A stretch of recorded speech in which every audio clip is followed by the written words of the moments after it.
اسلام او ژوند.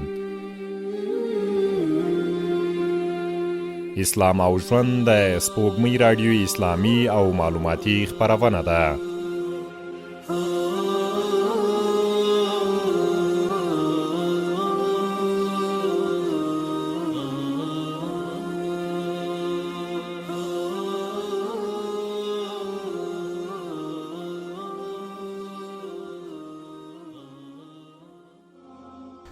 السلام علیکم.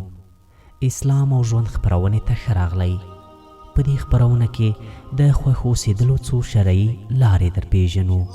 الله جل جلاله او د هغه رسول د دې سربیره چې د ژوند د نورو لارو چارو لپاره لارښوونې کړي دي، د خوښ اوسېدلو لپاره هم څو شرعي لارې را پیژني. هیله من یو د خپرونې تر پایه مو ملتیا وکړئ. خوښۍ مو خپلې وګڼئ، منفي فکر مه کوئ او غوسه مو قابو کړئ څو تل خوښ واوسئ. انسانان په بېلابېلو دلیلونو کله کله ناخوښ وي. ډېری بیا په دې هم نه پوهیږي چې څه د دوی د ناخوښ اوسېدلو سبب شوي دي او باید کومې لارې چارې عملي کړي څو خوښ واوسي.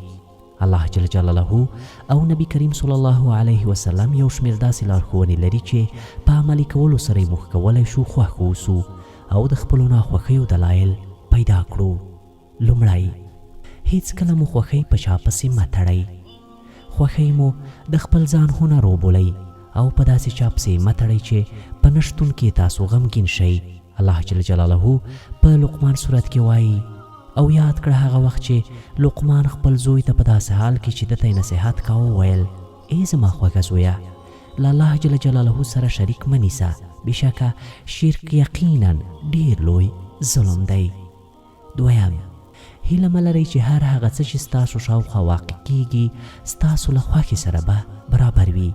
انسانان تل غواړي چې هر څه دې د ده په خوښه ترسره شي. ډېری وخت بیا داسې نه کیږي او کیدای شي دا چاره د انسان د غم او ناخوښۍ سبب وګرځي. نو اړینه دا ده چې هیڅ وخت داسې فکر مه کوئ چې هر څه دې زما په خوښه ترسره شي.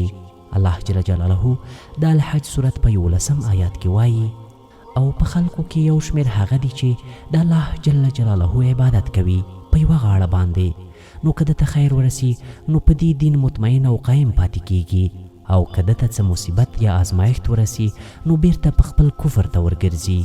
د خپله دنیا او آخرت ضایع کړل همدغه ښکاره تاوان دی. دریم، د عصبي کېدو پر وخت پرېکړه مه کوئ. ډېری وخت د یو شمېر پیښو ناندریو خبرو له امله انسانان خواشیني کېږي چې هممهاله ورسره بیا ډېرې سختې او بېمانا پرېکړې کوي چې وروسته یې د پښیمانۍ سبب ګرځي. الله جل جلاله دې موضوع ته د آل عمران سورت په 144 آیات کې اشاره کړې وایي: هغه کسان چې انفاق کوي په اسانۍ او تنګۍ کې او خصوصا چې غصه لره زغمونکي وي او خلکو ته بښنه کوونکي وي او الله جل جلاله نیکي کوونکي خوښوي. څلورم، د ژوند له سختیو او ستونزو هرکلی وکړه او کوښښ وکړه چې پر ستونزو غالبه شې. کوښښ وکړه هیڅکله هم د ژوند له سختیو ونه ډار شې او هڅه وکړه پر وړاندې ودرېږې، مبارزه ورسره وکړې او د حل لارې چارې ورته پیدا کړې. الله جل جلاله ژمنه کوي چې زه هر انسان ته له سختو ورځو وروسته د هغه اجر ورکوم، یا په دنیا او یا هم د آخرت په ورځ. دې موضوع ته الله جل جلاله د آل عمران سورت په 122 آیات کې اشاره کوي او وایي: هغه کسان چې د الله جل جلاله د رسول حکم یې ومانه وروسته له دې چې دوی ته زخم هم رسېدلی و، په دوی کې د هغو کسانو لپاره چې نیکي یې کړې ده او پرهیزګاره شوي دي بیخي لوی اجر دی. پنځم، اجازه مه ورکوئ څو ناخوښې پیښې ستاسو روحیات کمزوري کړي. کیدای شي ستاسو شاوخوا داسې پیښې رامنځته شي چې ستاسو د خوښې وړ نه وي، یا داسې څه رامنځته شي چې ستاسو په روحیه منفي اثر وکړي. په داسې وخت کې پیښو ته نه بلکې الله جل جلاله ته تسلیم کیږئ او ووایئ چې هر څه د الله جل جلاله له لورې وي زما قبول دی. خدای جل جلاله د بقرې سورت په 155 آیات کې وایي: هغه کسان چې کله دوی ته مصیبت ورسي نو وایي یقینا موږ د الله جل جلاله یو او بېشکه موږ خاص هغه ته ورګرځېدونکي یا ورتلونکي یو. شپږم، په بېځایه بحثونو خپله انرژي مه لګوئ. زموږ ستاسو په اوسنۍ ټولنه کې یو شمېر داسې خبرې او بحثونه وي چې هیڅ ګټه نه لري او یوازې زموږ د وخت د ضایع کېدو سبب ګرځي، بلکې لهو لعب شمېرل کېږي. نو په داسې بحثونو کې هیڅ وخت ګډون مه کوئ او که چیرته پرې ورپېښ شوئ نو خبرې جدي مه نیسئ. الله جل جلاله د الاعراف صورت په 199 آیات کې وایي: ته بښنې ته لار خپله کړه او د نیکۍ حکم کوه او له جاهلانو نه مخ وګرځوه. اووم: منفي فکر مه کوه او هیله مه لره چې منفي لیدلوری به ستا جسم سالم پرېږدي. له منفي فکرونو لیدلوري تیر شئ. که هر څومره منفي فکر وکړئ ګټه نه لري، بلکې زیان یې بیرته ستاسو جسم او روان ته رسیږي. نو تیر شئ ترې او هیڅ وخت منفي فکر مه کوئ. الله جل جلاله د توبې صورت په 98 آیات کې په دې اړه وایي: او په عربیانو کې ځینې هغه دي چې د الله جل جلاله په لار کې څه چې خرج کوي هغه تاوان ګڼي او ستاسو په باره کې د زمانې د گردشونو انتظار کوي. په همدوی باندې دې د بدۍ گردش وي او الله جل جلاله ښه اورېدونکی، ښه عالم دی. اتم: له هیڅ چا او هیڅ شي هیله مه لرئ. که مو هیلې پوره نشي ستاسو په روح او روان منفي اثر کوي، نو کوښښ وکړئ له هیڅ چا او هیڅ شي هیله مه لرئ.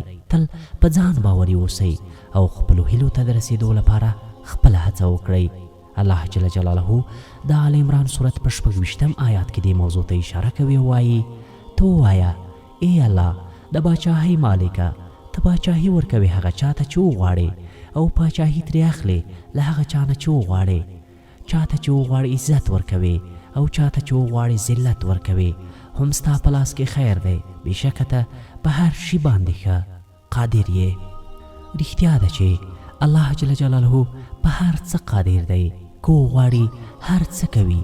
نو د الله جل جلاله رښتینو بندګانو که چیرته غواړئ تل خوښ او بریالي اوسئ، له الله جل جلاله سره خپله اړیکه قوي کړئ، په لارښوونو یې عمل وکړئ او له هغه څه چې منع ښودلې ده مه یې کوئ. که تاسو دا کار وکړئ نو بیا به هیڅ خفه نه شئ او تل به مو رښتینې مسکا په شونډو وي. ومن الله توفیق.